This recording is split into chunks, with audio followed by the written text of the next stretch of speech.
चलिए हम देखते हैं कुछ इंग्लिश के ईरर के रूल जो कि बहुत हेल्प करते हैं एमटीएस के एग्जामों में। पहला रूल क्या है, वर्ब के साथ कभी कोई आर्टिकल का यूज नहीं होता है। आपको सेंटेंस ईरर में कभी भी वर्ब के साथ कोई आर्टिकल का यूज नहीं करना है। कहीं ऐसा दिखता है तो वहीं पे ईरर होता है। दूसरा टॉपिक क्या कहता है मेरा, अनकाउंटेबल नाउन के साथ कभी भी ए और एन आर्टिकल का यूज नहीं कर सकते हम लोग। अनकाउंटेबल नाउन के साथ कभी भी ए और एन आर्टिकल का यूज नहीं होता है, ये हमेशा याद रखना है। तीसरा टॉपिक जो कि बहुत ही अच्छा है, कहता है कि पर्वत श्रेणियों के साथ आर्टिकल द का यूज हम लोग कर सकते हैं।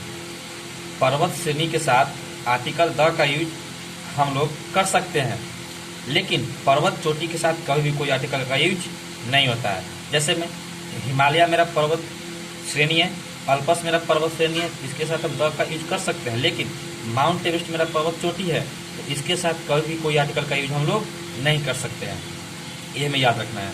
आगे एक सेंटेंस है मेरा, एक टॉपिक है ड्यूरिंग। ड्यूरिंग जब भी आपको सेंटेंस में दिखे तो इसके बाद हमेशा नाउन आता है, ये चीज ध्यान रखना है। ड्यूरिंग के बाद हमेशा क्या आता है, नाउन आता है। अगला टॉपिक जो कि बहुत ही VVI है, इसको क्या बोला जाता है, देखिए मॉडल वर्ब के बाद अगर कोई मॉडल वर्ब के बाद अगर वर्ब आता है तो हमेशा V1 फॉर्म में होगा, लेकिन मॉडल वर्ब के बाद यदि बी या हैव आ गया तो हमेशा वर्ब 3 फॉर्म में होगा। यानी कि मॉडल वर्ब बिना बी या हैव के अगर आता है तो उसके साथ वर्ब 1 का यूज करेंगे फॉर्म का, लेकिन मॉडल वर्ब यदि बी या हैव के साथ में आता है तो वहाँ पे हमेशा वर्ब 3 फॉर्म का यूज होता है, ये हमें याद रखना है। नेक्स्ट टॉपिक जो मेरा है वो है more than one. More than one के साथ हमेशा सिंगुलर नाउन और सिंगुलर वर्ब का यूज होता है, लेकिन मोर के साथ प्लूरल नाउन और प्लूरल वर्ब का यूज होता है। मोर देन वन के साथ हमेशा सिंगुलर नाउन और सिंगुलर वर्ब का यूज होता है, लेकिन मोर के साथ प्लूरल नाउन और प्लूरल वर्ब का यूज हम लोग करते हैं, ये हमें ध्यान रखना है। और मेरा आज का लास्ट टॉपिक है the number. The number of. The number of होता है, द नंबर ऑफ के बाद नाउन तो प्लूरल होगा ही होगा, लेकिन वर्ब हमेशा सिंगुलर होगा, ये हमें याद रखना है।